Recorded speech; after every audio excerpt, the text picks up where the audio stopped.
So in April of 2019, after screwing up way too many times, I finally broke my first ever world record, solving a Rubik's Cube blindfolded in 16.22 seconds. But why didn't I react that much? Today I'm going to cover the more unexpected things that came about as a result of me breaking my world record.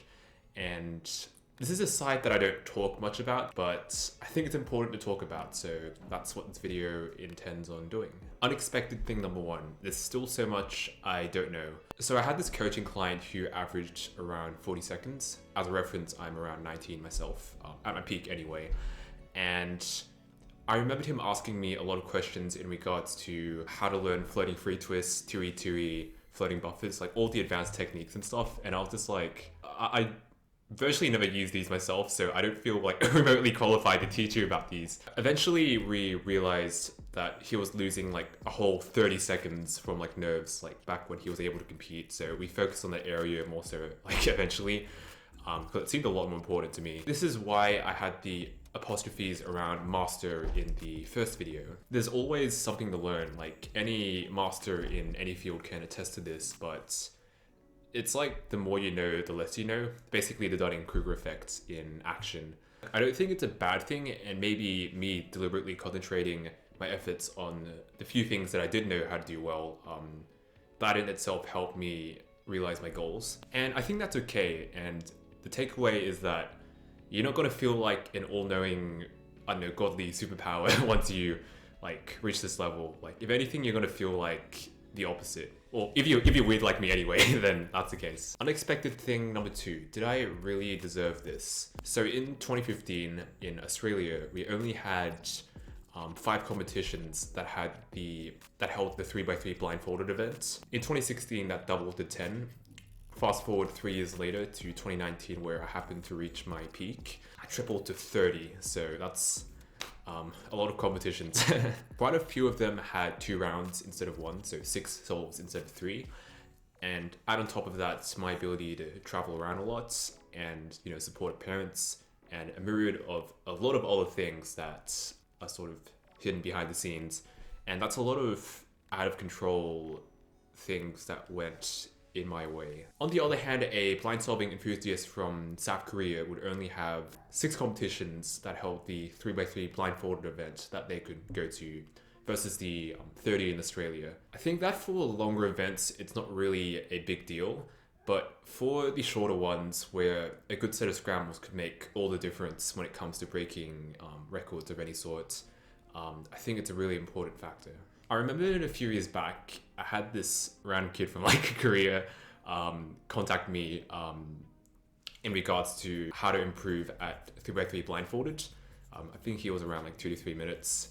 And fast forward to like today, and I'm pretty sure he's like faster than me. And fast forward to a couple of months ago, give or take a few months because I've lost all sense of time. We're like talking a bunch about I think where he wanted to go with like blindfolded solving, and he said his goal was to break the Asian records, which I guess makes a bunch of sense. And I remember sort of thinking in the back of my head, like if he was able to go to the amount of competitions I was able to go to, like I'm pretty sure he wouldn't just break, you know, the Asian records. I think he's much more capable of a lot more. So I think those kinds of thoughts make me question the value I place on my achievements. And I think it might also explain why some blinders place more emphasis on the theoretical side of things versus the, I guess, competitive side of things, which is the area more, I guess, geared towards. And of course, like recent circumstances have flipped things on its head, so it's a bit of a further mess now. But I'm still really grateful for being able to do what I did. But at the same time, I simultaneously take what I did without a grain of salt and with a grain of salt.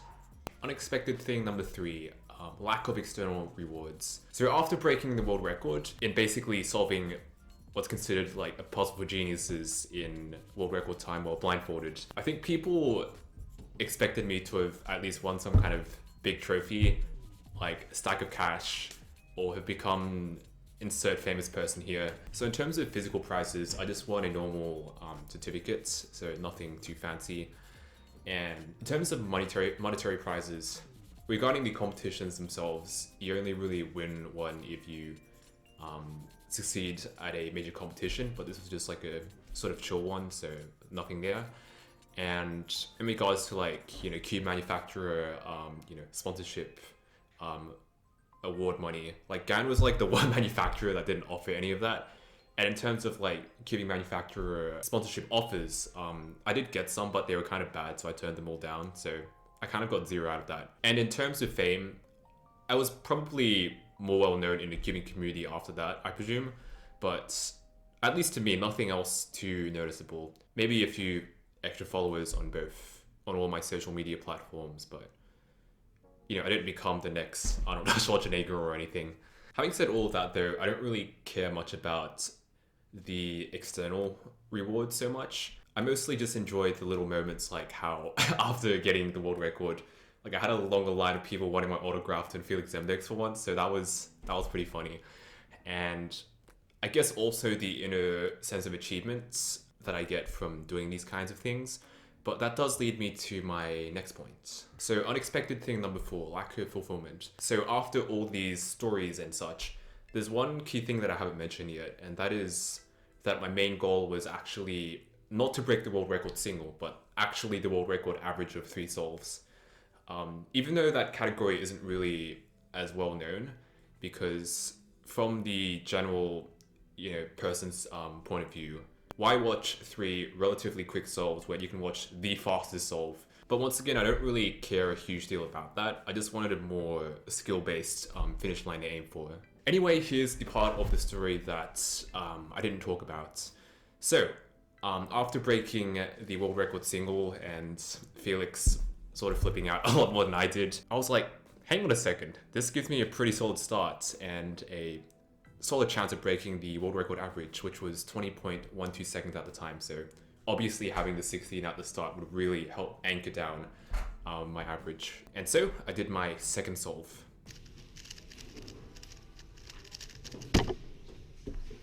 And as you can see, I was kind of nervous and I sort of bombed the second solve and got a 23, but you know, I could still take it back. And so I just needed a 20.64 or better in this last solve.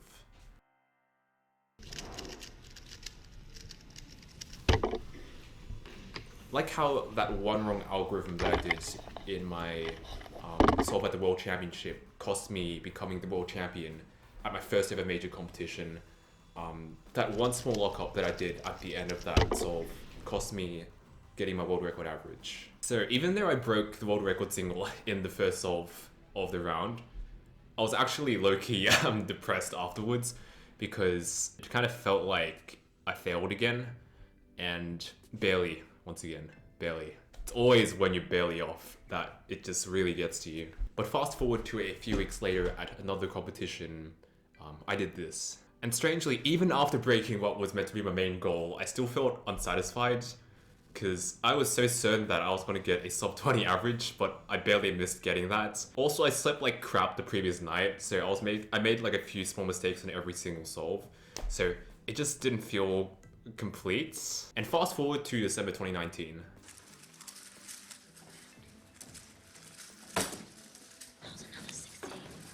And so after butchering the first solve again, I somehow got the world record for the 3rd time, even after that wasn't my main goal anymore. And this time I broke it by just 0.01 seconds, so I actually reacted quite a bit to that. In some sense, it felt like all 3 world records, when I put it this way, felt like some accidents. I think that the point is that while it's cool to have an end goal and something to strive for, it's important to really enjoy the process and the journey that you're taking. So, what's the lesson here? Well, firstly, my brain's an asshole, but really, whether you've gotten millions of likes on TikTok, 98% on a math test, or broken a few world records, I think your brain's always gonna want more. And I personally experienced all 3 of those before. This video feels like some manifestation of imposter syndrome, but I think it was interesting to see that kind of side of me unfold, and I think I'm better at dealing with this type of stuff now, and I've sort of just acknowledged it and moved on. So, if you'd like to see more deep content like this and other stuff, be sure to subscribe and hit the bell thing, and see ya.